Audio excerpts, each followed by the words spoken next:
ini kan KDRT yang udah berulang-ulang dan papa saya memang sama suami kurang akur. Lo tinggal pilih gue atau gue nyuruh orang untuk ngambil ginjal bapak lo. Dengan dia marah, dia ambil botol seal oil dulu. Dia buka, dia semprot ke muka saya. Dia ambil bon cabai airnya, dia buka, dia lempar ke mata saya. Itu mata saya benar-benar perih banget. Ini perih banget. Dia tarik rambut saya, itu nariknya bener-bener dari dia tarik sampai saya begini diseret sama dia. Di saat bener-bener masuk ke kamar mandi, sampai saya kayak mau tersungkur, berlutut sama dia. Dia tarik lagi ke atas, saya bangun lagi, ditanya lagi sama dia. Mau tahu gak rasanya mati kayak ibunya, itu saya dijedutin kepalanya ke dinding, dan saya dipukul rahang saya. Kayaknya saya habis di sini. Meeting saya dari belakang begini, yang saya udah ini. Itu saya akhirnya saya bilang, iya, udah. 3, 2, 1, close the hordeng. Yes, kembali lagi bersama saya Surya Utama SIP Sarjana Ilmu Politik Universitas Indonesia di LBU Lembaga Bantuan UIA. Dan kali ini kita bersama Mbak Balkis. Balkis ini adalah seorang wanita yang kemarin viral ya, karena korban KDRT di Depok malah jadi tersangka, alami luka-luka akibat penganiayaan, malah jadi tersangka dan ditahan ya. Oke, ini ada artikelnya. Viral, korban KDRT di Depok jadi tersangka padahal korban alami luka. Terus udah gitu, pilu, Putri Balkis korban KDRT di Depok, adik sebut sudah hampir kehilangan nyawa tapi tetap jadi tersangka. Oke, kita lihat dulu, ini ada foto-fotonya. Oke. Dan ini kita lihat ada pernyataan dari Balkis pada saat itu ya. Saya Putri Balkis Hayulinisha, istri dari Bani Idham Fitrianto Bayumi. Yang melakukan suami saya, yaitu Bani Idham Fitrianto Bayumi. Ada yang melihat? Saksi, ada yang kerja di rumah, Aisyah, anak-anak, ada ipar saya, Pak RT, teman suami saya, warga sekitar, satpam lihat kejadiannya. Saya minta tolong keluar rumah karena kondisi sudah nggak memungkinkan.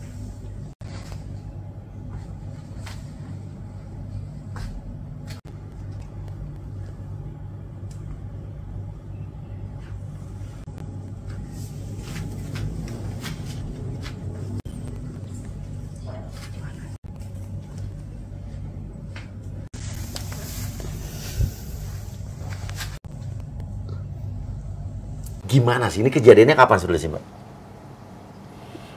Kejadian penganiayaannya kapan?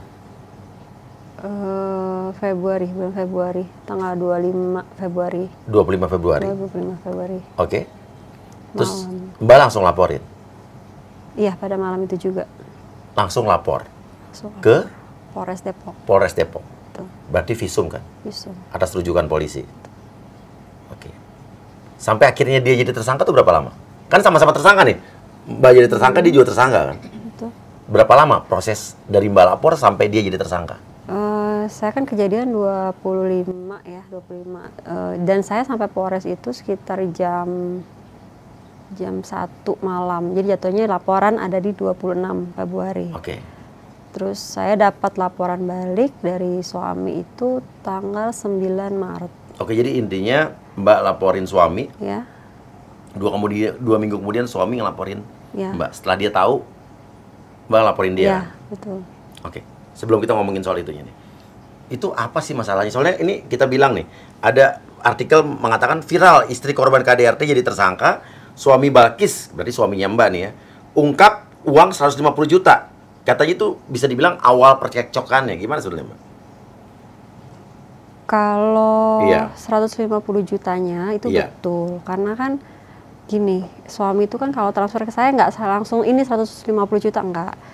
10 dulu, atau mungkin 5, atau 2. Ini sesuai memang ya apa ya, gini, saya tuh kalau misalnya transfer nih ya, segini dulu ya gitu, Bunda, Anda segini dulu ya nggak apa-apa, alhamdulillah.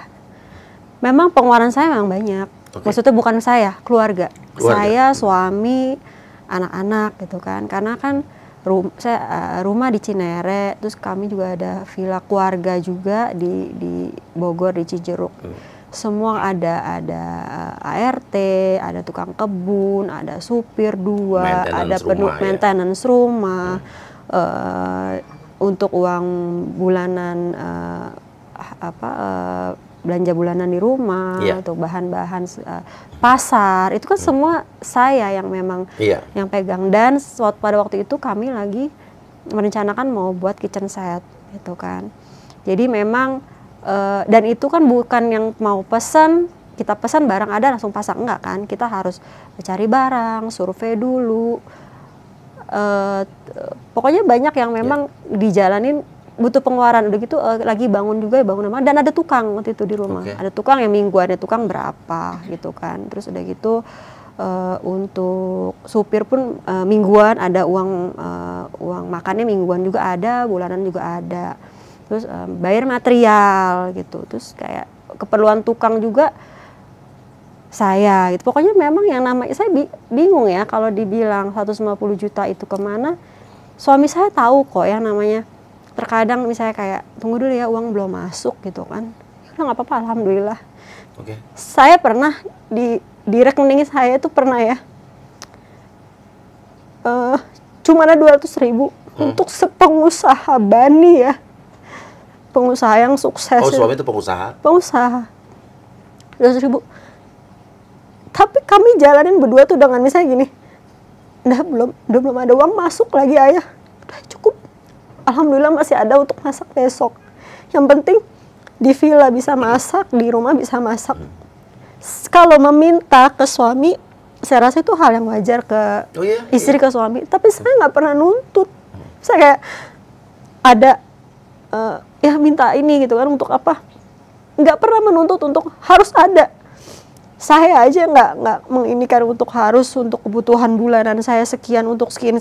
Nggak, kalau misalnya ya buang ke sini ya gitu, lagi ada uang misalnya guna ke sini ya, ya silakan, emang ada, ayah lagi ada. Saya nggak pernah menuntut hal-hal yang seperti itu gitu kan.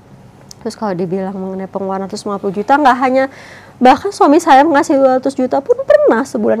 Tapi memang pengeluaran kita memang besar, dan suami saya tahu itu. Tapi kenapa dibilang awal muasalnya ributnya gara-gara 150 juta ini? Sebenarnya bukan dari hari, pada saat itu, 2 hari sebelumnya, 2 hari sebelumnya memang saya ada tukang bersih kolam itu bilang, Bu, maaf ya, ini bulanan saya. Nah, memang di rekening saya itu, maaf ya, Mas. Iya, silakan.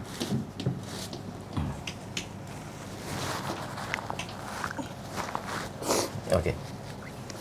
Jadi di rekening saya itu saya bilang, Bunda masih ada nih simpenan 10 juta di rekening, tapi kan itu buat kitchen set nanti, buat DP kitchen set. Ada tukang yang ngerjain kitchen set. Jadi kalau untuk bayar kolam ini nggak cukup. Terus situ suami saya bilang, kemarin transfer habis. Yang kemarin memang kan untuk bayar mingguan supir, bilang gitu. Udah, suami saya transfer lagi, udah tercukupi lah. Nah, terus pada 2 hari sebelum itu suami saya bilang, tolong dicatat ya rinciannya ini. Iya, saya catat. Nah, 150 juta itu suami saya kirimin bukti-bukti transfer kan. Betul, memang nominal segitu, 150 juta pada bulan Februari ya, dia transfer ke saya gitu kan. Terus saya bilang, ini 150 juta Bunda kurangin dulu dengan pokok kita 1 bulan, sekitar 70 sekian lah gitu. Oke, pokok pengeluaran yang biasanya. Yang biasanya. Nah, adalah selisih di situ kan. Terus saya bilang, nah selisihnya ini yang belum Bunda hitung, tunggu dulu ya, hitung dulu. Saya mulai rinciin. Nah, total lah transfer pada bulan ini sampai hari ini sekian. Saya bilang, berarti udah kelihatan lah nominal transfer ya. Karena kan kalau di M-Banking itu kan cuman bisa bukti transfer, debit, untuk tarik tunai itu nggak ada kalau M-Banking. Udah. Suami saya nggak masalah pada hari itu. Terus udah akhirnya, nah memang dari sebelum pertanyaan itu saya mundur lagi seminggu sebelumnya. Memang suami itu lagi sama adik iparnya lagi ada kurang baik lah hubungannya. Problem lah ya. Ada masalah di keluarga gitu. Nah, dia mulai berkeluh kesah, udah mulai ada, ya suami saya ini kalau ada masalah atau apa, limpahannya ke saya. Limpahan amarahnya, caci makinya itu ke saya. Selalu? Hampir selalu. Ini bukan pertama kali berarti? Ya. Oke. Sebelum itu kita teruskan lah. Kita baca dulu ya. Katanya ada selisih uang 62 juta. Kemana katanya? Nah, kata ini penjelasan dari pihak sana ya. Sang istri selalu menggampangkan dengan menjawab nanti saja. Lalu diceletukan di meja makan kayak ayah benar aja. Katanya versi mereka, Mbak bilang begitu kan. Disertai dengan cipratan air yang mengenai wajah suami. Kata Eka di Depok. Eka ini adalah pengacara pihak sana berarti ya. Bani pun merasa sakit hati dengan celetukan istri. Lalu Bani spontan menyiram minyak cabai ke rambut istri. Minyak cabai? Oke. Lalu Bani membawa Balkis ke kamar mandi untuk membilas dan membersihkan. Oke, nah, nanti dijawab ya. Ini kita baca dulu dari yang artikel di sana. Kemudian saudari PB, Mbak, maksudnya pergi kembali ke arah meja makan dan Bani melihat PB sudah memegang garpu katanya. Kemudian BB bergegas mengambil garpu dari tangan PB agar tidak terjadi hal tidak diinginkan. Setelah terjadi tarik-menarik untuk mengamankan garpu tersebut, hingga akhirnya tangan kanan BB dekat urat nadi terluka dan tergores akibat tusukan dilakukan oleh Mbak. Dengan dibantu asisten rumah tangga, kemudian PB terjatuh berlutut ke bawah. Dan kemudian PB langsung meremas dan menarik dengan sangat keras kuat buah zakar BB.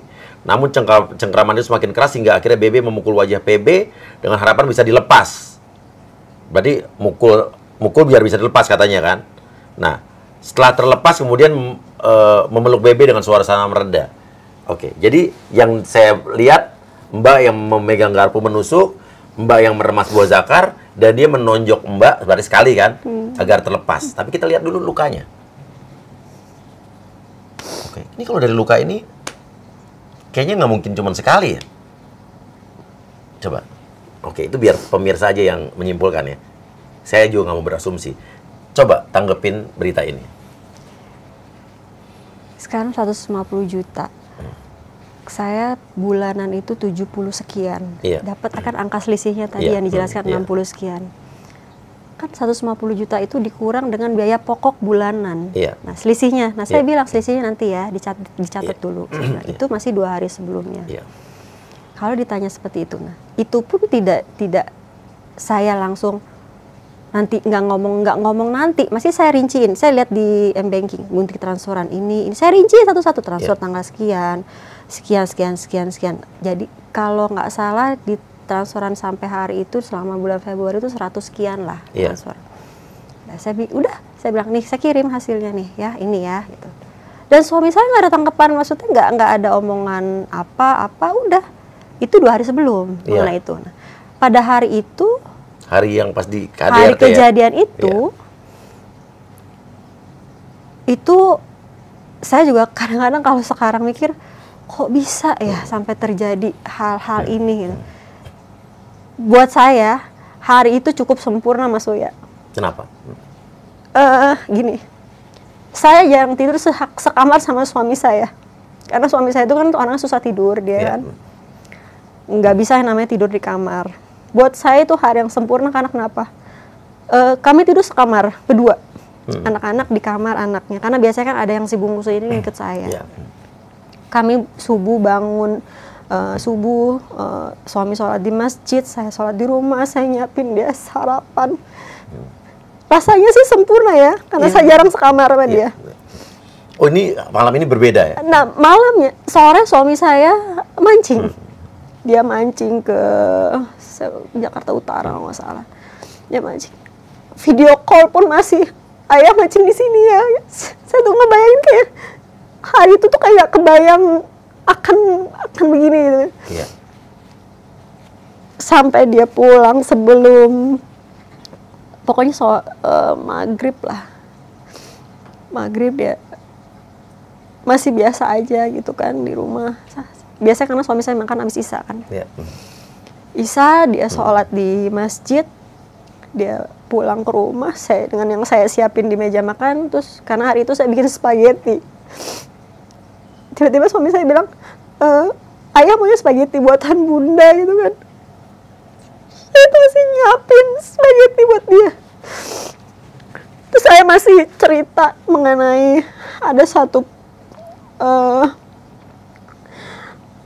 saya baru beli wasabi, pokoknya saya ini enak loh ya, udah beli kemarin.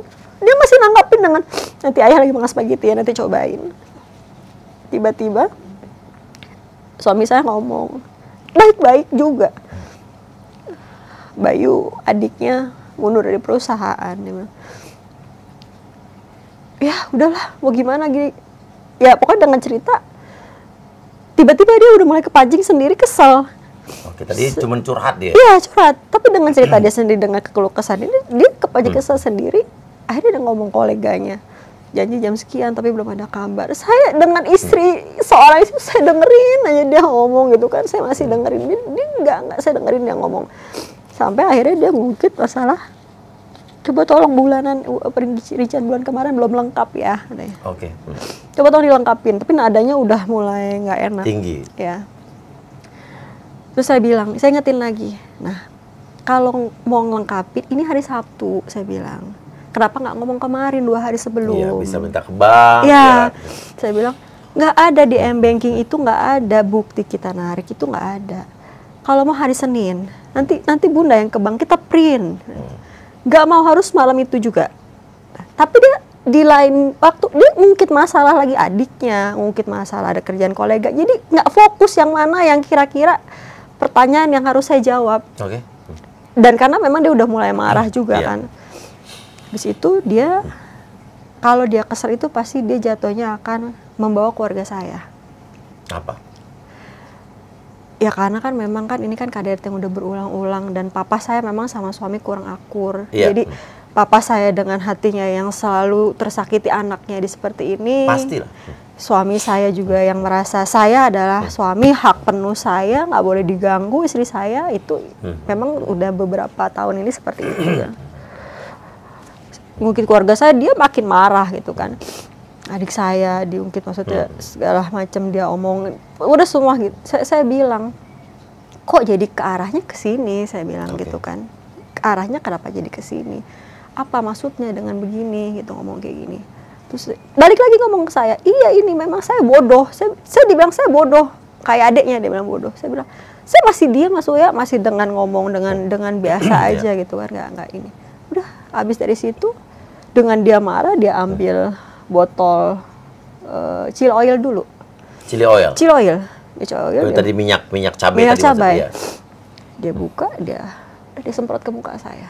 Itu mata saya benar-benar rasanya luar biasa. Perihnya luar biasa di situ. Minyak cabai, Mas. Yes. Minyak cabai. Saya masih diem. Saya masih ngelap. Saya masih astagfirullahaladzim, di situ saya izin. Ya Bunda mau bersihin dulu, ini perih banget. Ini perih banget. Ini sakit banget. Kan udah orang-orang melek aja. Dan saya nangis salahnya di situ karena kan semakin nangis sih. Iya, pasti minyak makin sakit. Itu makin sakit di mata saya makin kan. Nyatu. Iya. Ini perih banget. Terus suami saya nggak ngizinin di situ. Suami saya nggak ngizinin. Di situ suami saya berdiri, kami duduk kan, berhadapan duduk. Suami saya berdiri.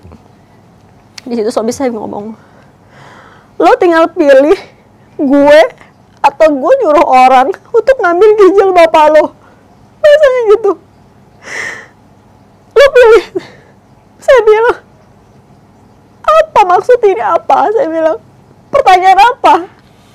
Ini bukan pilihan. Saya bilang gitu kan. Terus saya berdiri juga. Saya berdiri. Dia ambil bon cabai airnya, bon cabai, dia buka, dia lempar ke mata saya.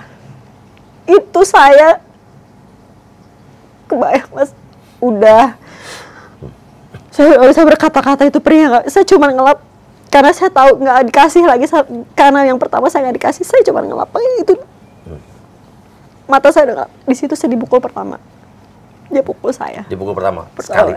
Iya. Di bagian mana? Di bagian wajah. Wajah. Di mata saya. Oke, jadi kalau sampai tadi cerita dari yang tadi itu, ini tidak benar yang tadi ya? Betul. Yang tadi pertama dibilang karena adalah dia mengantarkan ke kamar mandi, membilas, justru Mbak ngambil garpu tadi. Tidak benar. Lalu luka yang dibilang kata ada di urat nadi itu gimana? Karena kan saya kunciin suami saya di kamar, di terakhir. Itu masih nanti ya? Itu masih di belakang. Oke, kita lanjutkan lagi dulu ini. Dipukul sekali. Pukul sekali, suami narik saya ke belakang. Jadi meja makan saya, ini dapur, ini kamar mandi, ini pintu garasi. Jadi dari meja makan dia tarik saya ke sini, ke dekat pintu garasi. Dia tarik, disitulah dia habis-habisan dengan pertanyaan yang ketika saya jawab salah, ketika saya diam pun salah di situ. Dia nanya satu hal, saya kayak, tahu nggak rasanya mati? Terus ketika saya diam, dia hajar kepala saya lagi. Pakai tangannya dia? Pakai tangan. Terus ketika saya jawab, lo tahu nggak rasanya mati? Terus dia nanya lagi, saya minta malam ini juga untuk pengeluaran bulanan Februari, saya minta rinciannya. Kan Bunda udah bilang Senin nanti Bunda akan ke bank, Bunda akan print. Dihajar lagi saya. Mbak nggak tanya balik gimana rasanya mati ke dia? Karena saya gini, saya tahu karakter suami saya, kalau saya makin gitu, dia makin. Iya, oke. Lanjut. Dari situ udah saya dipukul gitu, saya udah mulai mau, karena kan itu pintu ya, saya mau keluar di situ. Dan dia nahan saya, dia tarik rambut saya, itu nariknya bener-bener dari dia tarik sampai saya begini, diseret sama dia. Itu saya diseret, tarik sama dia. Saya udah buka pintu teralis itu, tangan saya udah keluar sebelah, ditekan tangannya sama dia. Itu udah gitu. Nah, saya karena posisi pintu ini deket dengan kamar mandi, saya diseret kamar mandi. Saya mau dimasukin ke kamar mandi. Nah, saya kebayang lampu kamar mandi waktu itu lagi mati posisinya. Saya kebayang kalau saya masuk, saya habis di situ. Iya. Malam itu.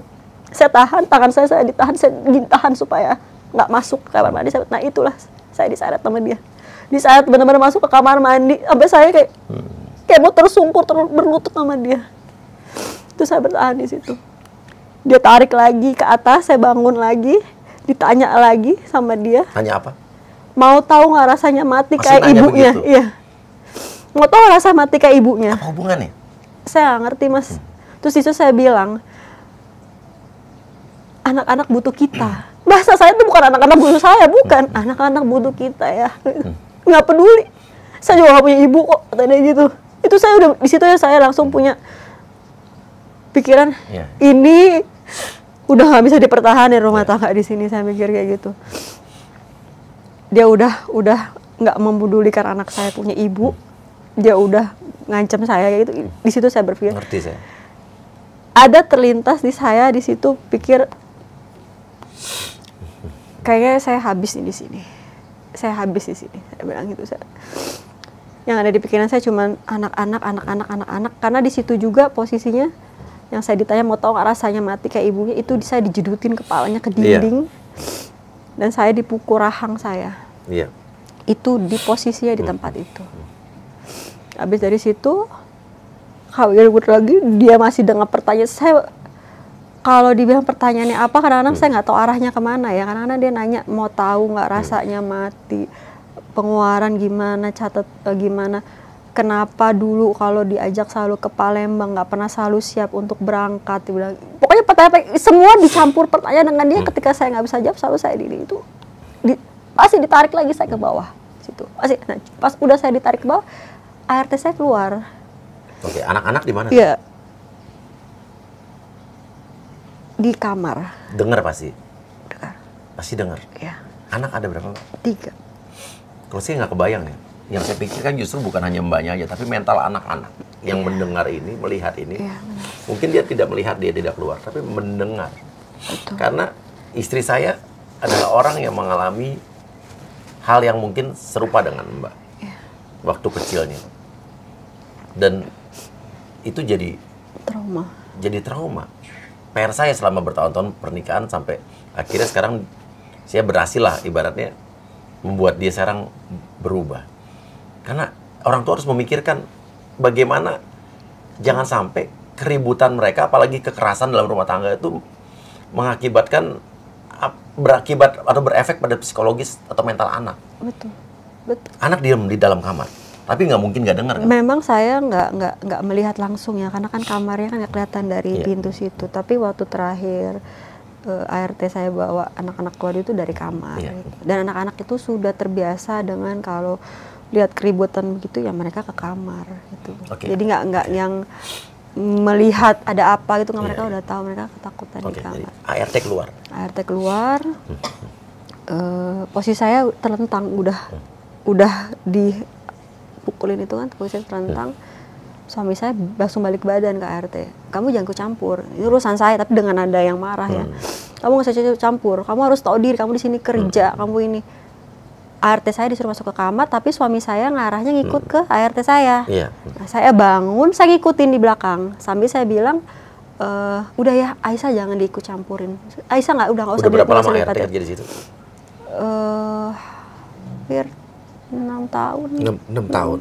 Okay. Mbak ikutin suami? Ikutin. Nah itu dia pas ART saya posisinya udah masuk, kami jadi kamar ART ini kamar kami. Suami saya suruh saya masuk ke kamar ART ini. Ngapain? Di situlah maksudnya saya bilang.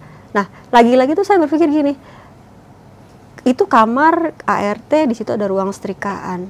Kalau saya masuk ke situ, pokoknya pikiran saya tuh udah habis saya di kamar itu gitu kan. Saya nolak gitu kan, saya bilang nggak, Bunda di sini aja. Marah dia marah dia marah.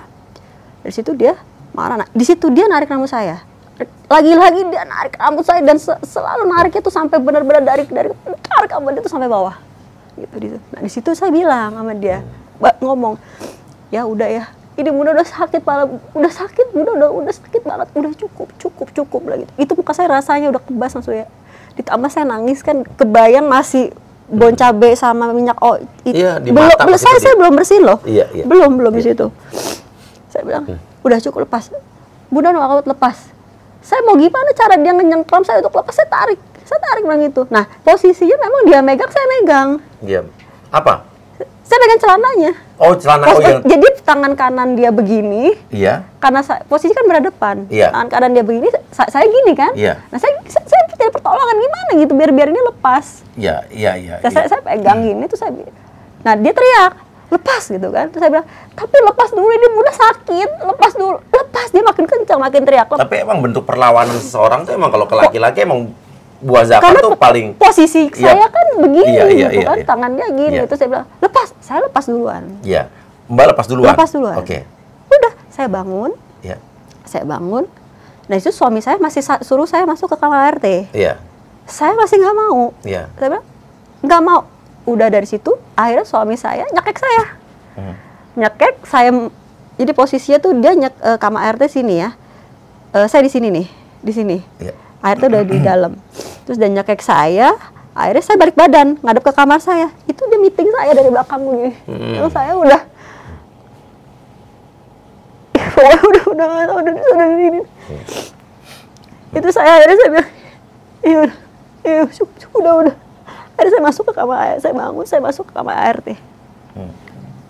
Saya masuk ke kamar ART. Nah, di situ saya lihat suami saya masuk karena meja makan di sini, posisi saya di sini, saya masuk kamar ART, dan suami saya ngambil garpu dari meja makan. Dia megang garpu. Jadi kan bilangnya Mbak yang megang ngambil garpu kan? Oke, dia megang garpu. Dia megang garpu, dia ngikutin saya masuk ke kamar ART itu. Posisinya kami udah masuk ke kamar itu, saya sama ART itu duduk di bawah, di lantai, suami saya narik kursi. Dia duduk di situ di pintu. Saya bilang ke suami saya, Bunda udah mulai sesek nih, tolong air. Saya minta air. Suami saya keluar, dia ambilin saya air kok. Ambil saya air, dia ambil saya air, saya minum. Saya sambil minum, saya duduk, suami saya garpu itu di mata sebelah kiri. ART saya udah begini nih, jarak garpu sama matanya. Mata siapa? ART saya. ART, Aisyah ini. Aisyah. Diancam. Tahu diri selama ini kita bantu. Jangan ikut campur segala macam. Saya udah, apa yang harus saya lakuin kan? Posisi udah di kamar, udah malam, suami duduk di situ ngalangin pintu. Di situ udah, saya berdiri, saya ambil anduk, saya lapin keringat suami saya. Saya peluk, udah ya. Udah cukup, saya bilang cukup. Udah cukup, saya bilang. Itu reda, Mas. Kami reda semua. Selesai, kami keluar. ART saya ke dapur, saya duduk di sofa ruang TV. Kami duduk berdua. Suami saya ngomong, cukup ya, Nda. capek, cukup ya, udah begini. Ngaca sana, saya disuruh ngaca, lihat mukanya kayak gitu, saya ngaca. Udah berkata-kata saya ngaca. Terus saya balik, saya duduk di sebelahnya. Suami saya ngajak ke kamar saya. Dia ngajak saya ke kamar, dia jalan duluan ke kamar. Saya bilang, dia manggil saya gitu. Saya bilang, Bunda masih mau di sini ya? Bunda masih mau di sini, Bunda nggak mau ke kamar. Teriak manggil saya. Akhirnya saya bangun, saya jalan ke kamar. Dan di situ saya berpikir lagi, ini ke kamar lagi gitu. Saya akan ruang tertutup lagi. Kalau saya nurutin dia, cuma saya masih nggak tahu apa yang harus saya lakuin kan. Nah, saya jalan, tapi saya jalan berdiri di depan pintu posisinya. Nah, saya lihat, memang kan saya kalau keluar rumah kan pasti kamar saya kunci dari luar kan. Nah, posisinya saya kayak memang habis dari pergilah hari itu mungkin ke Indomaret kemana saya lupa. Kunci itu masih ngegantung di luar. Suami saya lagi tiduran di dalam. Pada saat itu juga saya bilang, mungkin ini saya harus pergi dari sini. Saya tutup pelan-pelan. Kunci. Saya tutup. Saya keluar. Saya minta tolong. Ketemu sahabatnya dia di jalan. Kenapa Kis? Lihat gue udah gini. Terus Aisyah keluar. Saya baru keluar deket pagar, Aisyah keluar, Bunda. Anak-anak keluarin, cepetin anak-anak keluarin, saya bilang. Anak-anak keluarin sambil, jadi rumah saya sebelah hari ini rumah mertua saya yang ditempatin adik ipar saya. Keluar anaknya. Jadi saya, anak-anak saya sama Aisyah lari menuju ke rumah sebelah. Dan kami berlindung di situ. Akhirnya saya masuk ke rumah sebelah, adik ipar saya ngejagain. Pokoknya mereka ngejagain saya banget, dikunci dari dalam supaya suami saya nggak masuk. Kalau di dalam udah dengan ketakutannya, tiba-tiba supir saya, sahabat suami saya masuk gitu. Kenapa ceritanya? Terus saya bilang sama teman suami saya, tahulah nah gitu kan, kalau ada masalah melimpahannya pasti ke saya. Memang ada masalah sama adiknya gitu kan. Iya gue ngerti kok, gue ngerti. Kalau lo nggak begini, maksudnya lo harus bangkit gitu. Sampai sahabatnya ngomong gitu. Terus udah gitu supir saya nyamperin, Bu, Bapak mau ketemu. Saya bilang saya nggak mau. Terus itu setelah ada waktu mungkin sekitar 15 menit atau lebih ya, saya di rumah sebelah ya. Terus sahabat suami saya bilang, tangannya luka katanya gitu, ngedobrak pintu dari dalam suami saya. Oh, ngedobrak pintu dari dalam? Iya. Dalam keadaan pintu terkunci? Iya. Oke. Udah habis dari situ, saya dibantu sama adik ipar saya, pokoknya gimana caranya, gimana, mau Bakis maunya gimana gitu. Harus lapor, iya memang harus lapor, kata gitu kan. Terus tanya ke anak-anak gimana, ditanya kakak gimana, adik gimana, abang gimana. Apa anak-anak reaksinya pada saat itu lihat ibunya babak belur? Iya, Bunda harus lapor. Iya, Bunda harus lapor. Sampai mereka nangis, Bunda harus lapor, Bunda jangan begini terus. Tapi posisinya kan saya nggak bisa keluar rumah kan, karena suami saya tuh ada di situ. Cuma gimana cara saya bisa keluar? Akhirnya adik ipar saya bantu. Gimana caranya, ada yang jemput kami ke Polres. Akhirnya ada yang jemput dari pintu samping, kami ke Polres. Udah gitu. Sampai sana saya jam 1 saya sampai sana, saya ke ruang PPA, terus kami bikin laporan, kami didampingin ke rumah sakit Brimob. Visum, terus bikinlah laporan. Hari itu juga, karena saya pikir gini, saya jangan sampai ini terlewat. Karena saya pikir kalau saya ke rumah orang tua saya lebih dulu, saya untuk lapor lagi nanti ada kejadian yang tidak diinginkan. Jadi saya pokoknya harus malam itu harus selesai, saya bilang gitu. Udah ada selesai proses jam 5:30 kalau nggak salah, 5:30 pagi baru selesai, saya balik ke rumah orang tua saya di Bekasi. Oke, reaksi suami pada saat akhirnya tahu dia dilaporkan? Kalau secara dapat infonya, saya sih nggak tahu apa reaksinya ya, karena kan memang berhubungan, saya nggak berkomunikasi. Nggak coba menghubungi Mbak juga? Ada supirnya datang ke rumah, ada juga calonnya Aisyah ini ke rumah juga kan, menjemput saya juga gitu. Maksudnya niat mau jemput anak-anak untuk anak-anak sekolah gitu. Tapi kan memang masih dalam keadaan ini ya kurang baik. Saya juga kondisi saya juga masih demam kan ya. Baru terasa tuh kan pas sudah besokannya itu kan udah itu. Jadi saya nggak memungkinkan untuk saya kasih juga anak-anak kayak gitu. Jadi terus ada pengacaranya juga datang gitu. Jadi hanya perwakilan itu aja yang datang gitu loh. Jadi pengacaranya datang. Terus ya udah bisa dari itu pengacaranya datang, kita nggak menginikan. Awalnya mungkin supir itu datang, kami masih ayah saya tuh masih menanggapi dengan enak. Cuman pengacaranya ini datang 2 kali, cuman dengan cara yang ya mungkin kita assalamualaikum tuh dari pagar ya, assalamualaikum, ini udah masuk ke ruangan gitu kan. Jadi pertama kami masih bisa bicara, kedua karena pernyataan pengacara gini, ini hanya perkelahian bahasanya gitu. Bahasanya ini hanya perkelahian rumah tangga. Terus oke, perkelahian. Kita lihatin lagi fotonya. Mungkin kayak ini namanya perkelahian. Oke, terus? Ya, jadi itu yang papa saya, ibu tahu ya kondisi anak saya seperti apa. Ditunjukin fotonya dah. Sampai astagfirullahaladzim, turut ini ya Pak ya, maksudnya turut simpat inilah gitu, sedih hati juga untuk melihat kejadian ini. Tapi tetap mereka dengan kondisi sana itu juga sakit katanya. Maksudnya sakit kelamin itu sakit. Oke. Jadi ini pure benar-benar diremas sama Mbak ya. Ya, ini pure benar-benar perkelahian. Intinya tuh membahas pure benar-benar perkelahian, tidak ada ya nama pengacara pasti akan membela lah, membela kliennya masing-masing ya. Ya, itu seperti itu. Nah, ini ada lagi artikel, Mbak. Korban KDRT di Depok takut laporkan sang suami, diancam pakai pistol dan keluarga akan dibunuh. Nah, ini maksudnya gimana? Ini kejadian kapan nih?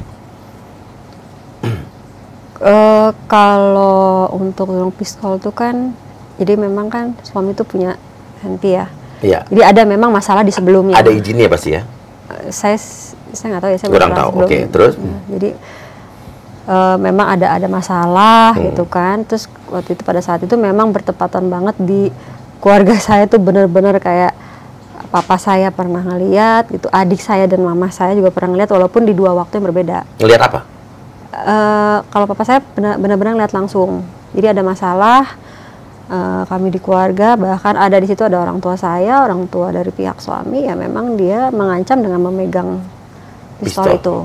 Itu yang pertama. Kalau dulu adik saya sama mama saya ngelihat, jadi saya hamil 8 bulan, posisi saya hamil 8 bulan, saya di kamar saya, suami saya sama anak saya yang masih 2 tahun, yang nomor 2, itu saya di orang pistol pernah di situ. Dan suami saya mecahin kaca ventilasi pintu itu pernah. Dan di situ ada adik saya sama mama saya di situ di luar. Jadi adik saya tuh yang takut gitu kan ya. Dan pada saat suami saya keluar itu mama saya, adik saya terus ini suami duduk di teras itu sambil megang pistol gitu pernah. Jadi kalau ada pembahasan itu memang pernah di sebelumnya cerita ini. Kekerasan sama Mbak itu baru terjadi sekali apa udah berapa kali sih? Kalau ditanya berapa kali saya juga nggak hitung ya, cuman bisa mungkin lebih dari 5-6 kali sih memang berulang-ulang. Pernah dilaporkan ke polisi juga sebelumnya? Pernah, tahun 2016. Di mana? Di Polres Depok. Polres Depok juga? Depok. Terus? Akhirnya berdamai. Tapi sudah masuk berkasnya sempat? Berkas masuk. Oke, berdamai? Berdamai. Suami yang minta damai? Kesepakatan keluarga memang dari pihak bapak mertua saya yang nelfon saya untuk baiknya cabut. 2016 pernah ada. Ya. Sering terjadi, tapi apa yang membuat Mbak tetap bertahan dengan dia? Gini, yang pertama pasti anak. Yang kedua adalah saya pernah konsultasi ke sekolah anak ya, dan kebetulan juga pernah konsultasi dengan jadi polasi, mohon maaf pengguna ini adalah dia yang pertama kali dia kena kekerasan mau verbal mau ini adalah ibunya dulu. Atau kalau tidak ibunya dia istrinya. Kalau istrinya memang sering, anaknya itu yang saya melekat ke saya tuh itu bisa jadi tindak kekerasan gitu loh. Jadi sempat dapat informasi itu. Iya, jadi polanya si seorang pengguna tuh seperti itu gitu. Jadi kalau ibunya, karena kan terutama kadang-kadang kan seorang laki-laki kalau sama ibunya pasti ibunya sayang banget kan. Ibunya atau istrinya atau anaknya. Jadi saya tuh pikir gini, kalau misalnya saya dari dulu selesai gitu kan. Satu, anak-anak saya juga, faktor pertama anak-anak saya, kedua tuh saya pikirin, saya selalu nanti ketika memang anak-anak ini mungkin ada kenakalan apa, dia nggak ada ini emosi, anak saya jadi kena. Iya, itu yang saya jadi bertahan. Yang salah satu saya bertahan itu dia. Berapa tahun perkawinan? Juli ini 14 tahun. 14 tahun. Tapi untuk sekarang kira-kira ada mau rujuk lagi? Tidak, insya Allah. Nggak usah, Mbak. Kalau menurut saya sih nggak usah. Menurut saya nggak usah. Saya dikasih kesempatan hidup aja udah luar biasa. 2016 damai? Apakah ini akan mungkin damai lagi? Saya belum tahu. Belum tahu? Belum tahu. Tapi kalau misalnya memang saya sih gini, awal kejadian ini, pelaporan ini saya sudah sangat kaget ketika saya dilaporkan balik. Itu aja saya udah jadi suatu yang kok seperti ini ya, gitu. Itu jadi saya sempat drop juga gitu kan. Ada apa nih dengan cara seperti ini?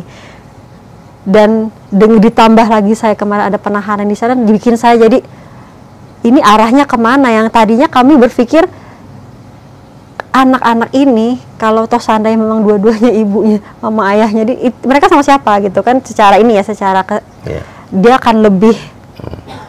Saya pikiran ke arah sana, jadi nggak mungkin saya untuk sejauh itu. Cuma karena saya dibegitukan kemarin, hati ini tuh kayak saya nggak tega gitu masukin dia gitu. Dia setega itu bisa bikin dengan kekuasaan seseorang, saya ditahan di situ gitu loh.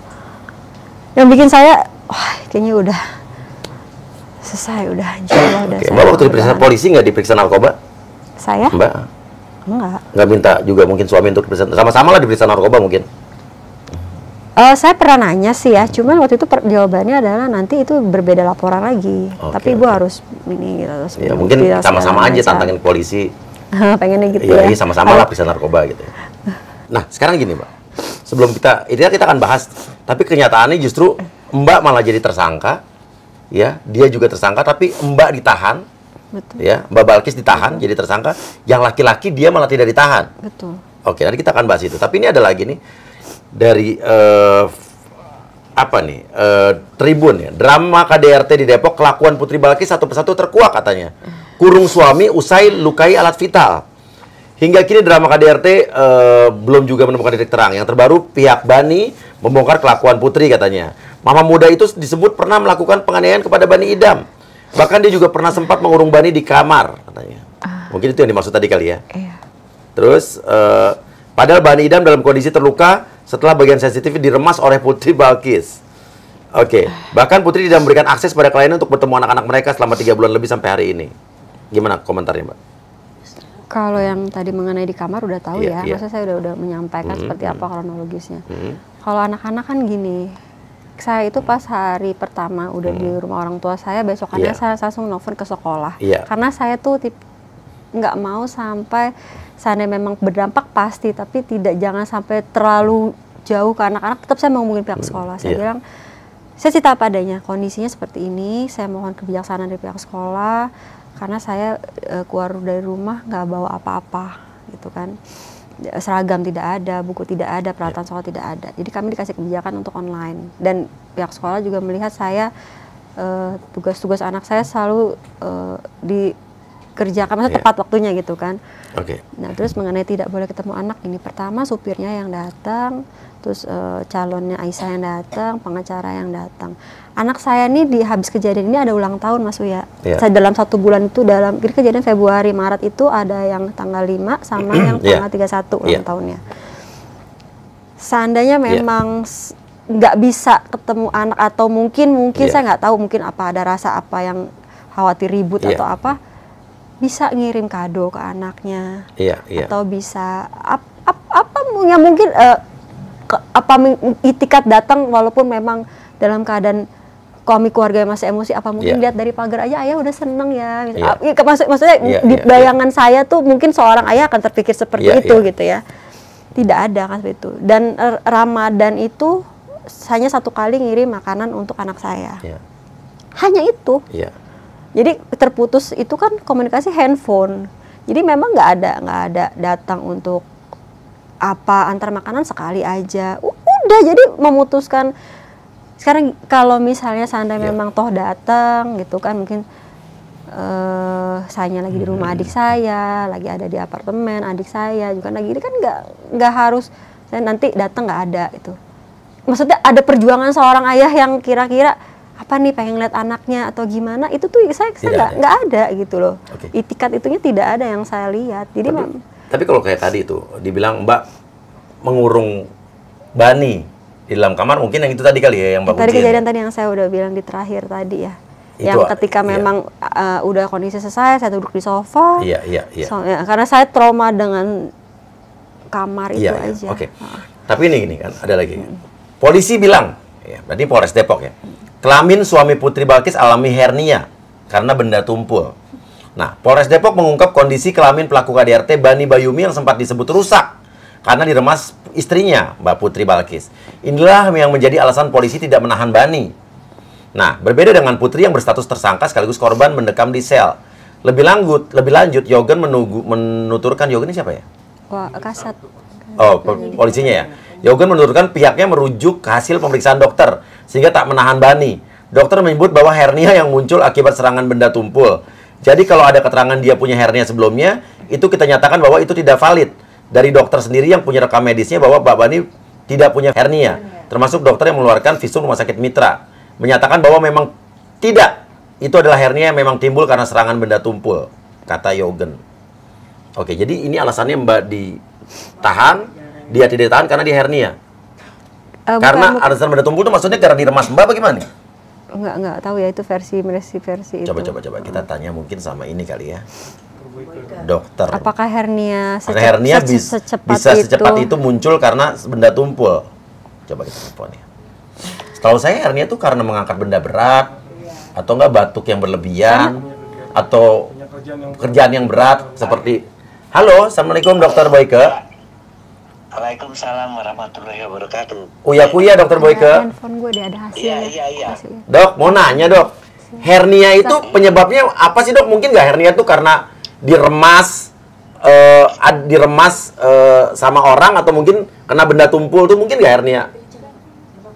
Jadi hernia itu adalah kelemahan ya, bagian dari rongga perut, otot-otot di perut sampai ke arah, kalau pada laki-laki pada skrotum. Iya. Bisa pada laki pada perempuan juga. Iya. Sehingga ususnya turun Iya. mengisi daerah skrotum atau kantung daripada Iya. buah kemaluan, kantung daripada testis. Iya. Nah, ini biasanya sering terjadi pada mereka-mereka yang pertama sering mengangkat-ngangkat berat. Sehingga tekanan di perutnya meningkat. Akibatnya maka usus-ususnya sebagian masuk ke dalam skrotum tadi. Oke. Atau kantong kemaluan tadi. Atau yang batuk kronis ya, atau yang sering ngejan. Oh, ngeden. Sering ngejan. Ngeden. Iya, ngeden. Iya. Misalnya, maka sering terjadi juga hernia pada proses persalinan ya. Pada wanita tuh kalau ngejennya terlalu ini bisa juga terjadi hernia. Oke. Ya, seperti itu. Jadi kalau tadi dikatakan diremas-remas ya tidak mungkin. Paling buah kemaluannya aja sakit, tapi tidak mungkin sampai terjadi hernia. Oh, jadi tidak mungkin ya. Dan benda Tidak tumpul pun mungkin. nggak mungkin bikin hernia ya dok ya? Tidak mungkin, karena kan kalau diremas kan cuma diremas begitu, paling yang namanya testisnya, testis itu biji kemaluannya paling dia merasa sakit saja karena dipencet. Tetapi kalau dia sampai mengakibatkan hernia tidak mungkin. Oke, tapi Karena itu kan harus ada tekanan dari perut ya, dari rongga perutnya ke bawah. Oke, tapi ada hasil USG nih dengan hasil regioskrotal sinistra tampak struktural turbuler sisi kranial testis sinistra merupakan protusio struktural intraabdominal. Tidak tampak. Berarti kan, Iya. Berarti gimana? Terus tidak tampak apa? Tidak tampak fluid collection peritestikular bilateral. Iya, berarti dia sudah ada retrusio, sudah ada pemasukan daripada usus, dan itu tidak terjadi karena peremasan, tetapi terjadi karena hernia memang ototnya di situ sudah lemah, bisa sebelumnya terjadi gitu loh. Nggak bisa dong. Iya. Kita kan juga harus tahu hernia itu penyebabnya apa. Nggak bisa kita mengatakan bahwa hernia yang sudah terjadi itu disebabkan oleh karena peremasan. Oke, ukuran dan bentuk kedua testis dan epidesdismis dalam batas normal katanya. Iya, Ekodensitas testis sinistra relatif hipoechoic sisi dextranormoicoic. Vaskulasi kedua testis masih baik. Normal. Iya, normal. Normal, saturasi normal, semua testisnya juga normal. Ya dia sudah terjadi hernia dulu, mungkin baru diremas. Oke, ya ini dokter ini belum tahu nih justru kasusnya apa nih. Tapi itu ya kurang lebih dok ya. Ya seperti itu. Iya, jadi intinya bahwa hernia tuh Seperti itu. penyebabnya tuh adalah yang tadi seperti dokter bilang ya. Jadi prosesnya lama ya. Batuk kronis, kemudian sering mengejan, kemudian juga pada pasien-pasien yang merokok juga terus sering gitu ya kan, dia menjadi lemas kan, kemudian pada proses pokoknya mengangkat berat yang paling sering itu adalah kalau dia mengangkat berat dan mengejan dan batuk-batuk kronis. Bisa disembuhkan nggak dok hernia itu? Hernia itu bisa nanti kan kalau sudah hernia turun, ya itu yang paling kita takut.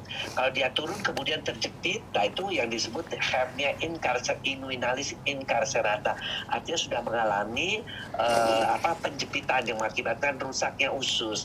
Oleh karena itu, biasanya sebelum terjadi itu kalau memang suka turun, nah dia bisa masuk lagi tuh, masuk lagi, turun lagi, masuk terus dimasukin sendiri. Ada yang kalau masih ringan pakai celana yang ketat aja untuk nahan supaya hernianya nggak tuh sering terjadi gitu loh. Tapi bisa sembuh dok ya? Sembuh total sama dokter bedah diikat aja itu yang bagian yang lemahnya antara perut, rongga perut dengan skrotumnya, dijahit ototnya, dijahit fasianya, nggak akan ketemu lagi. Simpel, bukan penyakit yang benar-benar kronis ya dok, ya bisa meninggal gitu dok? Bukan, artinya penyakit-penyakit yang disebabkan oleh hernia lama tadi, penyakit batuknya sih kronis, penyakit mengejannya sama ngedennya sih udah lama itu terjadi, sehingga terjadi hernia. Tapi penyembuhannya langsung, sekali operasi dengan bedah umum pun bisa. Oke.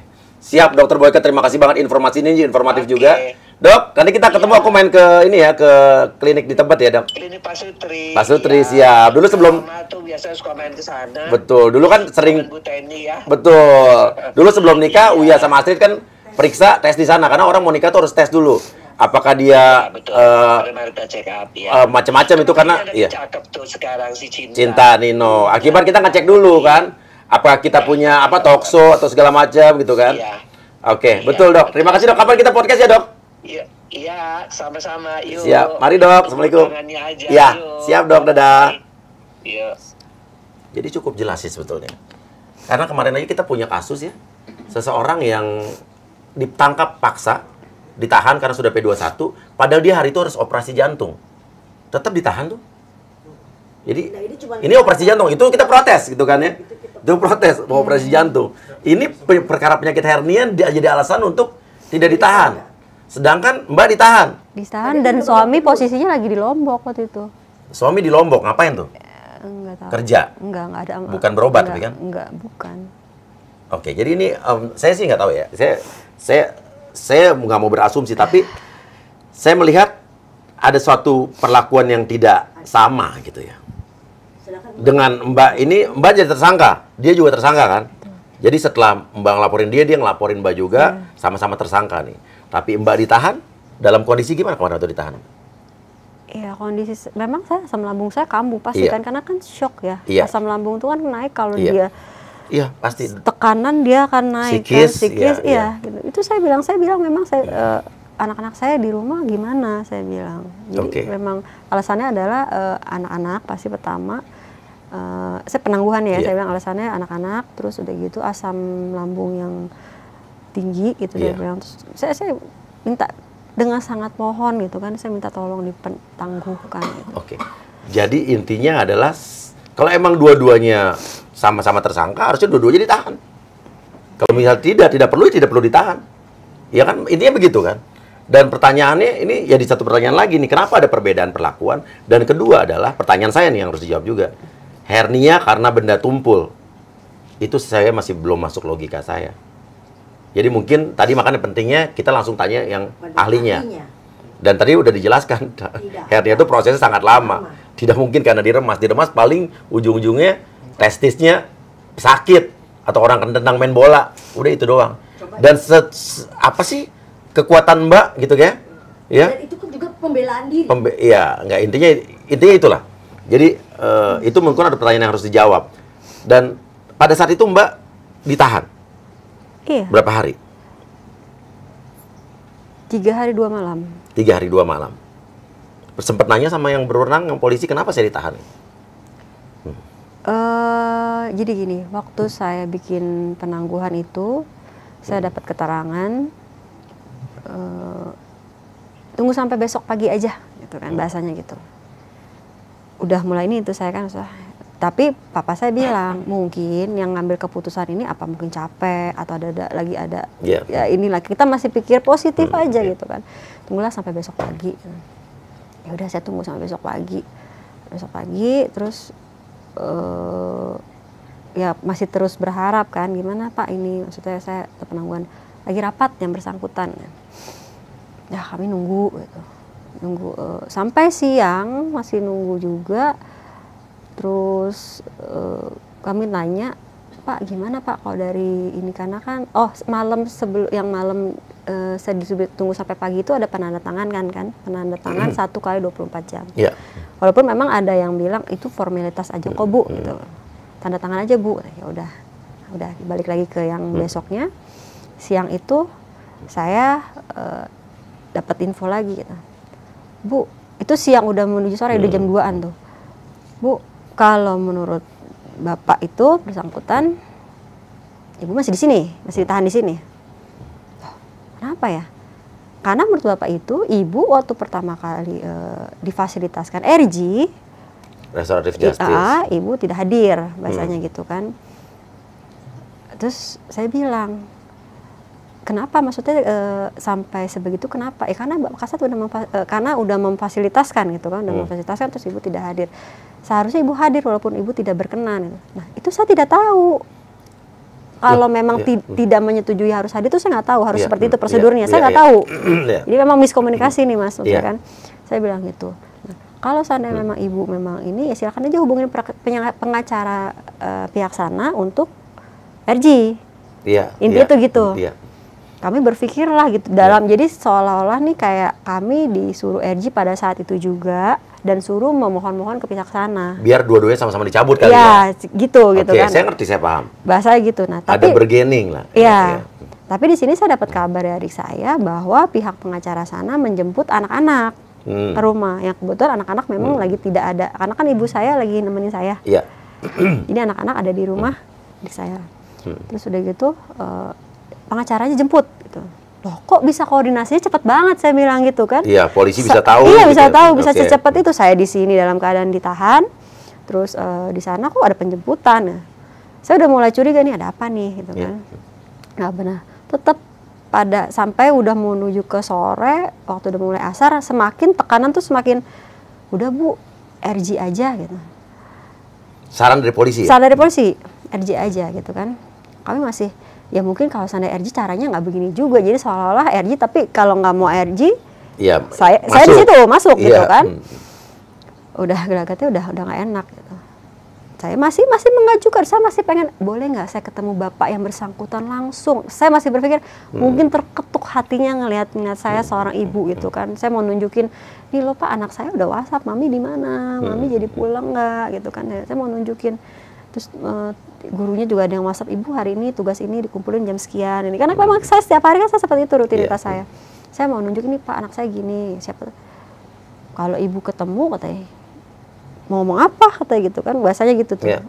Bawahnya si bapak ini mau ngomong apa katanya, ya kali aja Pak saya berusaha gitu. Enggak, ibu tetap di sini katanya. Nah, udah mulai mau ke asar, udah mulai makin mau jam 5 datanglah satu penyidik, satu ini lagi ngomong ke saya, udah Bu ini aja. Saya bilang masih ditawarin RG? Iya, masih ditawarin RG. Restoratif Justice itu adalah upaya rekonsiliasi biar damai gitu ya? Iya, itu kan. Terus gitu sampai pengacara saya gimana caranya supaya masih tetap berbicara, tapi seenggaknya kita sama-sama nih, bukan permohonan yang memang karena biar saya lepas kan, intinya bukan itu gitu kan. Ngerti. Ya, intinya saya jadi baju pasti begitu. Gitu kan. Itu bukan ke sana gitu. Kami masih berpikir. Udah sampai udah mau maghrib saya dipanggil ke ruang depan. Ibu, mohon maaf. maaf banget Bu, kami nggak enak. Tanda tangan surat penahanan. Penahanan. Dari tanggal berapa sampai tanggal berapa gitu, kurang lebih mungkin hampir 20 hari lah gitu, tanggalnya saya nggak hafal. Di situ saya nangis. Anak saya gimana Pak? Maksudnya, aduh Bu, kalau nanya sama kami juga nggak tahu, saya nggak tega juga gitu kan. Tapi atasan memutuskan seperti anak saya gimana? Saya bilang di rumah ini berapa hari saya di sini. Kalau misalnya saya tanda tangan ini, saya bilang saya nggak mau tanda tangan, saya bilang gitu. Betul. Kan. Akhirnya dia, yaudah ya Bu, nanti ya Bu, disingkirin lah itu. Dah saya ke papa saya lagi. Papa saya tidur, saya nggak bangunin dia kan, karena itu udah jam 5 dan sudah mau mulai maghrib lah ya, udah mau maghrib. Itu sudah lemes tuh Mas, udah. Saya dibilang, maksudnya diarahkan, arahnya itu ya untuk ARG, tapi caranya dengan seperti itu. Saya paham. Terus udah gitu dengan omongan yang ke saya yang kondisi begitu tuh, ya atasan tetap, Ibu ditahan gitu, di sini, nggak boleh pulang. Ngomongnya cara ngomong itu berarti kasat ya? Ya. Ya oke, terus? Cara bicaranya gitu, Ibu di sini ditahan. Dah saya udah lemas gitu, anak saya udah, Mami jadi pulang gitu kan. Oh, anak saya juga nggak putus-putus WhatsApp pada hari itu kan. Udah saya bilang sama ini, saya mau izin sholat maghrib dulu, saya bilang gitu kan. Udah saya dituntun sama papa saya gitu, udah mulai ini tuh udah asam lambung naik. Ya udah mulai napas sudah gak nyaman gitu kan. Saya di sana makan, hari itu saya cuma makan bubur. Bubur itu makan pagi dan makan siang, dibagi 2 kan. Udah, saya jalan, saya ke masjid. Memang tangga di masjid itu curam, jadi ada tangga turun, naik lagi gitu kan. Nah, posisi saya udah selesai sholat maghrib. Jadi posisi kalau udah selesai maghrib, berarti saya harus naik ke tangga yang tinggi itu kan. Pas naik ke berapa anak tangga, saya selesai. Yang saya ingat pokoknya udah mulai gelap tuh. Saya pegangan gini nih, saya pegangan di besi itu, saya udah lupa. Saya nggak tahu posisinya gimana, saya udah nggak ini. Udah saya dibawa ke rumah sakit kan, dibawa ke rumah sakit dengan cerita-cerita yang saya baru dapat sekarang ya, prosesnya gimana waktu saya di ini gitu kan, dibawa ke rumah sakit. Saya sempat udah sadar juga di rumah sakit. Terus yang saya sedih tuh di rumah sakit tuh penanganan saya sebagai tersangka ya. Saya ngerasa ya Allah, seperti ini ya memang kalau saya tersangka. Jadi si dokter ini nih meriksa saya, cuman ya Bu gitu kan. Ini udah Bu, balik aja nggak apa-apa gitu. Pokoknya nggak secara ini sakit nggak Bu, ini kan, karena saya bilang kan saya sakit sebelah kanan nih. Saya nggak tahu jatuh gimana, cuma sakit sebelah kanan. Saya bilang gitu kan. Coba tolong dilihat Dok gitu, dan asam lambung saya. Jadi perut saya tuh kalau asam lambung itu udah sampai ke fase yang dipegang tuh keras banget. Keras, kembung ya, saya ngerti. Udah sampai ke fase itu. Saya tuh memang udah 2 minggu ini saya bilang, saya asam lambung. Terus dia pegang, nggak apa-apa Bu, sehat, balik aja. Tetap rawat jalan. Saya sampai ngomong gini, Dok, kalau memang dokter nggak mau merawat saya di sini, saya minta surat untuk ke rumah sakit yang memang diinikan dari Polres. Saya bilang gitu. Karena mereka pun juga mau mengasih surat rumah sakit mana rujukannya, saya bilang kan. Enggak kok Bu, Ibu sehat hari ini. Ya udah, saya ini. Tapi anak saya kayak gini, itu saya dengar papa saya ngomong ke si penyidik kan ikut nih, gitu kan. Anak saya kayak gini gimana Mas? Kayaknya lagi membicarakan mengenai izin ke atas. Ini rumah sakit mana? Hermina Depok. Oke. Udah gitu, saya lagi dengar sambil ngobrol sama dokter, saya dengar papa saya ngomong, tapi anak saya kayak gini gimana gitu kan, harus apa? Saya teleponin lagi ya Pak ya. Dapat kabar dari sana bahwa ya kalau sakit ya masuk rumah sakit aja gitu kan, kalau misalnya harus rawat inap ya rawat aja kata gitu kan, kalau misalnya memang harus rawat jalan ya balik lagi ke Polres. Itu yang saya dapat jawabannya di satu rumah sakit. Pokoknya intinya saya harus balik ke Polres. Ditahan malam itu juga? Ya, itu malam itu. Dan papa saya udah kita semua sekeluarga udah nggak tahu caranya apa, sampai papa saya udah datang semua, mama saya, adik saya datang semua, udah datang kasih dukungan saya, itu udah kasih saya support gitu kan. Ini udah saya dengan ini saya balik lagi ke Polres. Iya. Nah ini ada video ya, pada saat di rumah sakit ya.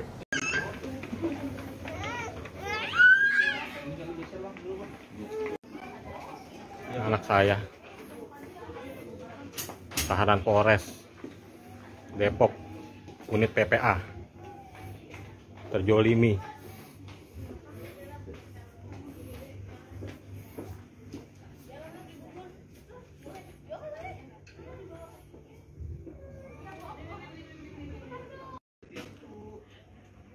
Put, Putri, buat Put ya. Buat. Bu, bangun ya. Kita pakai bed yang ini. Pakai ini bed ini, Mas. Gak usah itu berat, nggak bisa di. Ayo videoin Pak. Mau. Jangan videoin dulu. Oke, kita putar juga nih ada video ya. Nanti kita lihat sendiri, tapi setelah itu ada bantahan ya dari kepolisian ya. Kita lihat dulu videonya. Jadi mungkin kita bisa mencerna sama-sama.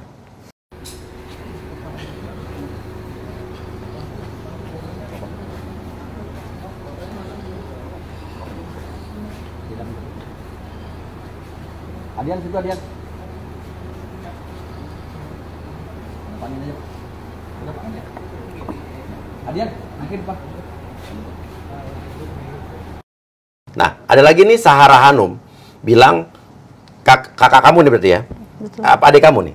Adik saya. Adik kamu ya? Kakak gue setelah dari UGD dibolehkan rawat jalan sama dokter. Tidak ada kebijakan kakak gue tetap suruh balik ke Polres. Dan masih ditahan. Sekarang kakak gue korban KDRT sampai mau mati dijadiin tersangka. Dan ditahan sedangkan suaminya bebas jalan-jalan keluar kota. Padahal duluan jadi tersangka. Oh, jadi yang duluan jadi tersangka suaminya ya? Suami dulu. Suami dulu ya? Oke. Nah, Allah pencipta kita maha adil. Lalu di mana keadilan? Oke, di sini ada di tag macam-macam gitu kan? Oh, Uya-Kuya nggak di tag nih. Udah kalau Uya-Kuya tag, saya Uya-Kuya langsung turun nih. Terus anaknya lagi nemuin ibunya yang jadi tersangka dan ditahan polisi. Oke, jadi begitu. Tapi sempat dibantah sama Polres Depok ya. Polres Depok bantah tahan Putri Balkis. Katanya keluarganya sepakat nggak mau keluar. Nah, Polres Depok membantah telah menahan Putri Balkis, korban sekaligus tersangka pelaku KDRT terhadap suaminya, Bani Bayumi. Polisi menyebut Balkis hanya ditempatkan di ruang penyidik, bukan di sel tahanan. Kasat Reskrim Polres Depok AKBP Yogen Heroes mengatakan saat tiba di Polres Metro Depok, Balkis langsung diperiksa. Namun dia tidak merinci kapan tepatnya Balkis tiba di Polres. Dia mengatakan saat datang kondisi sudah sore. Pemeriksaan pun dilakukan hingga malam hari. Yugen menyebut saat itu keputusan penahanan atau tidak terhadap Balkis diambil keesokan harinya. Untuk sementara dia ditempatkan di ruangan penyidik. Pada keesokan harinya, Yogen mengatakan sempat hendak menandatangani surat penahanan terhadap Balkis, namun kondisinya drop sehingga tidak bisa ditahan. Sejauh ini Yogen memastikan belum ada penahanan, katanya ya. Ditambah keluarga pun sepakat Balkis tetap berada di Polres dengan alasan keamanan. Jadi dibilang keluarga Mbak yang pengen tetap di Polres. Besok pagi kita akan pulangkan, jadi kondisinya masih di dalam ruangan penyidik. Kemudian karena viral, nah ini memang karena viral guys, ya kan. Paginya kita putuskan dikeluarkan, namun Bu Putri dan keluarga sepakat untuk tidak mau keluar, kata Yogen. Tidak ada permohonan penangguhan, sepakat untuk ingin di Polres saja dengan alasan keamanan sekali lagi. Benar begitu? Iya. Jawab yang jujur aja Mbak, nggak usah takut. Kalau di sel, karena kan di situ nggak ada sel perempuan. Iya, ya kan? iya. Jadi memang hari pertama tuh saya dikasih ke ruang, tetap di ruang PPA gitu Iya. kan. Cuman karena di ruang PPA tidak ada yang piket, Iya. saya masuk ke ruang kriminal Iya. gitu kan. Tadi sebelum masuk ke ruang kriminal gini ceritanya. Jadi saya di ruang PPA cuma karena nggak ada yang piket, saya dipindahkan ke ruang gelar perkara. Iya. Itu kan cuma saya masuk, saya dikunciin dari luar ketika saya maksudnya benar-benar dikunci di situ, ruangannya Oke. besar. Mas saya Iya. bilang, saya takut saya takut sugesti nih. Iya. Saya bilang gitu kan, tolong Pak jangan dikunci, saya bilang gitu kan. Waktu itu dapat orang yang kurang inilah gitu kan. Akhirnya ada satu yang nolong saya gitu. Sini aja deh Bu, di ruang kriminal akhirnya ada saya di dalam. Ibu di situ aja gitu kan. Ibu di situ aja. Nanti kira-kira mau ada perlu apa nanti bilang. Itu awalnya memang nggak dikunci, tapi udah mulai jam 2 jam 3 saya mau sholat malam tuh udah mulai dikunci. Betul-betul, bukan di sel, karena di sana kan memang ada. Itu malam pertama. Malam kedua saya di ruang PPA. Betul, itu memang betul. Iya. Maksudnya bukan penahanan di saya, karena di saya Iya, memang ngerti kayak gitu siapa. ada. Jadi Iya, kalau ada dalam pernyataan itu nggak ada sel buat wanita iya, kan, ya. gitu. Jadi jawabannya itu gitu. Terus kalau mengenai kepulangan tadi Sama kan, dibilang katanya keluarga menginginkan demi keamanan, bener nggak? sekarang gini, kami diperlakukan sebelumnya untuk bertemu bapak itu, gitu kan, sama sekali tidak diperkenankan sama sekali. Nah, Iya. saya mohon maaf gini, waktu hari saya dipulangkan itu pagi-pagi aja bapak Kapolri sudah malah yang mau ketemu, langsung datang ke ruangan saya, gitu kan. Saya sangat salut, beliau sangat soleh, Mas Uya, bagus, pemimpin yang memang bertanggung jawab. Kita harus fair kok, kalau yang baik ya kita bilang baik gitu kan. Iya, Yang enggak ya jangan bilang baik juga. Kalau yang nggak baik, ya kan? Benar gitu kan, dia Iya. dia begini kan ini. Nah, pada hari saya pulang itu Bapak Kasat itu dan Bapak Yogen ini mau ketemu saya Iya. dengan pengacara. Mas saya bilang nanti ya tunggu pengacara. Ya memang caranya mungkin seperti itu ya, tunggu pengacara saya Iya. datang dulu gitu. Tunggu pengacara saya datang. Sampai saya memang apa ya, hati ini kayaknya saya berbicara, ini kenapa dia selalu mempermasalahkan RG, dia tersinggung mengenai RG tidak datang. RG, ini apakah si Bapak Kasat ini yang berbicara atau pihak sana intervensi ke Iya. Kasat ini? Saya jadi berpikir, karena kan saya maksudnya Cuman dua kemungkinan. kemungkinan itu, karena kan Iya. saya kan istri dari suami saya ini udah beberapa belas tahun, saya tahu cara Iya, dia menyelesaikan iya, masalah iya, seperti iya. apa gitu kan.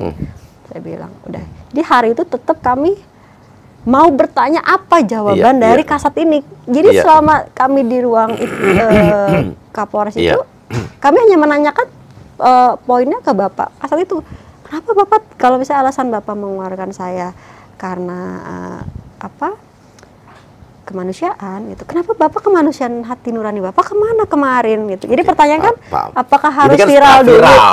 Apakah harus viral dulu seperti ini? Jadi jawabannya itu aja sebenarnya. Karena ini juga saya mau ngomong nih, semua nih sama Pak Presiden Jokowi sekaligus nih, semuanya nih. Kenyataannya banyak sekali sesuatu yang setelah viral di tempat saya, akhirnya baru ditangani. Tapi setelah viral pun ditanganin, ada pihak-pihak tertentu yang bilang, wah bukan gara-gara viral kok, si Uya cuman cari-cari konten doang, si Uya cuman cari-cari sensasi doang. Ini bukan cuma sekali. Gue banyak menangani kasus yang memviralkan di sini akhirnya selesai. Gue juga nggak mencari kredit kok. Gue nggak butuh pujian apa-apa. Gue cuma menolong orang murni kemanusiaan kok. Gue cuma membenahi ada oknum-oknum yang nggak beres di negara ini. Dan intinya doang. Tapi emang kenyataannya ini emang kita harus akui. Di negara ini kebanyakan no viral no justice. Tapi kan nggak mesti harus gitu. Nah, tapi ini ada yang menarik nih. Tadi kan dibilang kata Yogen bahwa penahanan tidak dilakukan. Sebetulnya ini hanya untuk demi keamanan. Terus dibilang juga bahwa pihak keluarga yang meminta pengamanan. Marilah kita lihat video ini sama-sama. Dua-duanya semua sudah ditetapkan sebagai tersangka juga. Kita tetapkan semua sebagai tersangka untuk penahanan karena memang luka dari sang suami ini terkait alat kelaminnya sudah sangat parah ya, sehingga harus melakukan operasi. Tidak ada rekomendasi dari rumah sakit untuk tidak boleh dilakukan penahanan terkait pokoknya setelah kita tetapkan sebagai tersangka pun sang istri karena memang dari awal sudah tidak kooperatif ya, RG juga tidak hadir, maka kita lakukan penahanan pada kemarin malam ya. Maka kita lakukan penahanan pada kemarin malam ya. Oke, Bapak polisi yang terhormat, saya minta tolong penjelasannya. Tadi kan ada keterangan yang tadi nih di artikel yang katanya penjelasan Bapak. Tapi Bapak sendiri baru bilang sebelumnya bahwa itu dilakukan penahanan karena istri tidak kooperatif dan lain sebagainya. Jadi mohon penjelasan Bapak yang terhormat. Sorry nih, saya ngomong gini, saya tidak membenci siapapun, saya tidak membenci institusi kepolisian, saya tidak membenci Anda, saya tidak membenci siapa. Ini nggak ada tendensi apa-apa karena saya nggak kenal juga. Saya cuma ngomong rasional dan logik aja bertanya ya kan. Tolong dijelaskan. Intinya itu. Gimana penjelasannya? Tapi sudah jelas sih menurut saya. Apa yang dilakukan sama Kapolda Metro Jaya, Pak Karyoto, luar biasa. Sahabat saya juga itu. Dengan akhirnya kasus dialihkan ya, ke Polda Metro Jaya. Artinya kan Polda Metro Jaya memiliki alasan-alasan tersendiri kenapa itu harusnya dipindahkan.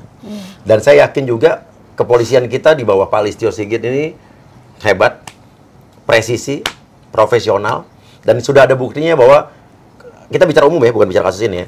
Banyak oknum-oknum yang nggak beres itu langsung ditindak sama Pak Listio Sigit. Jadi kita menginginkan bahwa kepolisian di Indonesia ini pasti kepercayaan terhadap polisi dari masyarakat meningkat kan. Dan kita percaya bahwa itu akan selalu dilakukan sama polisi. Dan kita percaya dan kita menginginkan sebagai masyarakat atau rakyat Indonesia kita mendapatkan keadilan yang seadil-adilnya. Ya, bener nggak? Betul, betul. Keadilan seadil-adilnya tanpa memihak siapapun. Membela, karena kalau saya juga pribadi nih, kalau saya di sini di Lembaga Bantuan UIA, saya nggak cari AdSense dari sini. Kebanyakan kasus-kasus kayak begini juga dolar kuning kok, nggak ada duitnya. Ya, kasus-kasus kayak begini penghasilan kita berapa sih? Udah tahu kan? $40, $30, $50. Beda sama gue hipnotis $500, sama gue prank $700. Jauh, ini cuma murni kemanusiaan. pengen adanya penegakan hukum di negara kita. Intinya saya juga justru bagian dari masyarakat yang ingin membantu aparat instansi apapun untuk menjadi lebih baik lagi. Karena kan kita bicara kalaupun ada oknum, kita bukan bicara masalah ini ya, kita bicara umum. Ada sesuatu yang melenceng itu kan adalah oknum, bukan satu kesatuan. Intinya itu aja. Dan kita percaya Mbak, kasus ini pasti akan dijalankan dengan seadil-adilnya. Mbak pasti akan mendapat keadilan. Amin. Dan intinya saya juga bahkan berpesan nih sama sama seluruh laki-laki, kita di luar kasus ini ya. Laki-laki, kalau kalian ada laki-laki yang sejati, jangan pernah kalian menyiksa atau melakukan kekerasan pada wanita. Kalau laki-laki yang melakukan kekerasan wanita, walaupun event itu cuma hanya nampar, itu kalian bukan laki-laki, itu kalian banci atau pecundang. Ya, kalau ada laki-laki yang mau melawan wanita, lawan saya. Saya hadapi kalian laki-laki yang seperti itu. Intinya gitu. Kita bicara umum ya. Oke. Dan Mbak ada pesan-pesan mungkin yang Mbak ingin sampaikan? Untuk ini ya, maksudnya lebih khususnya sih pasti ke KDRT ya. KDRT itu kan kayaknya tinggi ya. Iya, ini pesan-pesan semua wanita yang ada di Indonesia juga. Dan pasti kan yang ada di pikiran kita tuh anak. Gimana anak? Dan kadang kan kenapa ini berulang tuh kita selalu ya pastilah yang namanya kan ya cinta sama pasangan, menerima dia apa adanya, segala kekurangannya, walaupun memang sudah jadi udah pasti akan terulang lagi gitu. Tapi kan saya masih dengan ya alhamdulillah ya, dengan keimanan kan masih berharap memang Allah tuh masih kasih hidayah. Itu harapan yang selalu saya ini kan. Jadi untuk para yang memang tersakiti, yang memang apa ya, kalau secara mungkin membangkitkan banget, saya juga belum dapat rasa kebangkitan itu belum. Maksudnya jadi belum, tapi saya berusaha untuk cari pertolongan, kira-kira bangkit minimal untuk diri sendiri dulu, dan akan pasti dampaknya akan ke anak yang kita. Terus itu yang pertama. Dan lembaga-lembaga yang membela wanita ini bukan berarti susah untuk menghubunginya, tidak. Tapi mohon responnya lebih cepat lagi untuk penanggulangan untuk para korban ini. Yang saya kebayang sih, saya sempat lihat di ini adik saya kan nanya, banyak yang Mbak, aku juga KDRT juga gitu, dan dilaporkan suami karena aku malah mencakar suaminya.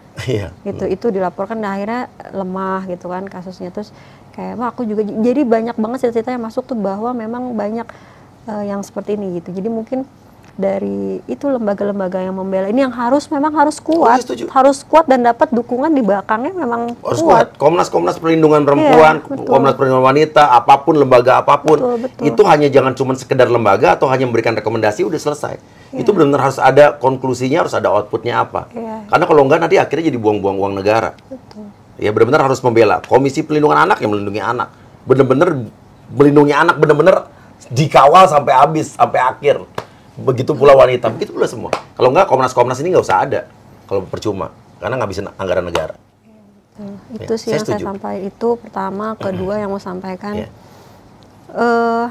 apa yang kita punya, misalnya kayak mohon maaf ya, kedudukan, jabatan, keuangan, janganlah dijadikan hal yang tidak tepat. Maksudnya ketika memang itu berlebih atau memang cukup, berilah orang yang memang masih banyak di luar sana yang susah. Jadi masih banyak orang yang memang butuh bantuan. Jadi daripada ini dibungkam kasih itu untuk apa gitu? Maksudnya apakah memang mereka tidak punya keluarga yang di rumah yang menunggu? Kayaknya kan hati nurani itu, kalau cuman gara perkara ini sampai tidak punya hati nurani itu, ya di mana kalian punya keluarga di rumah gitu loh, yang kayak gitu. Jadi kayaknya janganlah, yang seperti semua ada masanya kok. Ada yang maha pemilik sesungguhnya kok.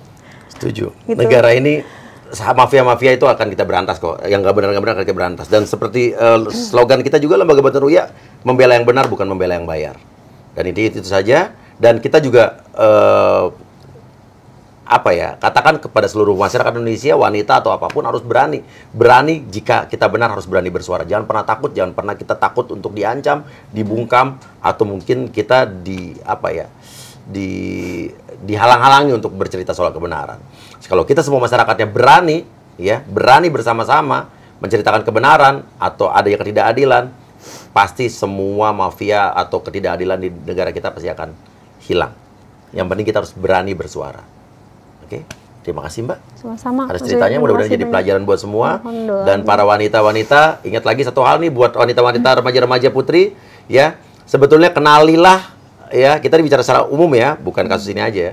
Kita bicara secara umum bahwa ada wanita, kenalilah pasangan Anda selagi kalian pacaran.